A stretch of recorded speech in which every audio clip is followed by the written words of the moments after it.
अहमदाबाद के air India विमान हादसे में 241 यात्रियों की दुखद मौत हो गई। इनमें प्लेन के 10 केबिन क्रू सदस्य भी शामिल थे। इन्हीं में से एक थी मुंबई की साइनीता चक्रवर्ती। आईएनएस से बातचीत में साइनीता के पड़ोसी और फैमिली फ्रेंड लार्सन फर्नांडीज ने क्या कुछ कहा, आज वो आपको जरूर सुनना चाहिए।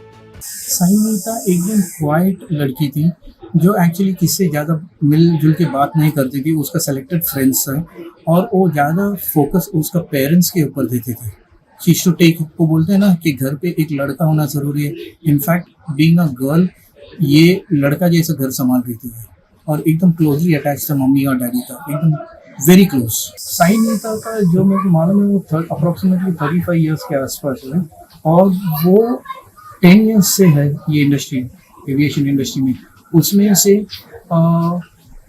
9 year I think Go Air में थी। गो एयर बंद होने के बाद वो एयर इंडिया ज्वाइन हो गई। दोनों जन घर पे ही थे उन लोग। डैडी इज प्रीटी ओल्ड और मम्मी हाउस वाइफ ही थी। So Sainita was the only earning man for the family. Mumbai की साइनीता की तरह ही पुणे के इरफान समीर शेख भी उन केबिन क्रू सदस्यों में से एक थे जो अब लौटकर कभी नहीं आ पाएंगे। इरफान के चाचा फिरोज शेख ने कहा कि डीएनए टेस्ट की रिपोर्ट आ जाने के बाद ही उन्हें इरफान का शव मिल पाएगा।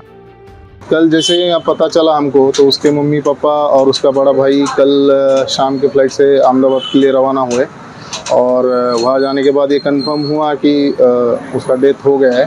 फिर देर रात में बड़े भाई का ब्लड सैंपल लेकर गए डीएनए टेस्ट के लिए, जिसका रिपोर्ट 2 से 3 दिन बाद आएगा। उसके बाद ही पता चलेगा कि बॉडी हमको कब मिलेगी। AI-171 हादसे की ऐसी ही कई दर्दनाक कहानियां अब सामने आ रही हैं। देश स्तब्ध है, सदमे में है, सवाल कई हैं जिनके जवाब मिलने बाकी।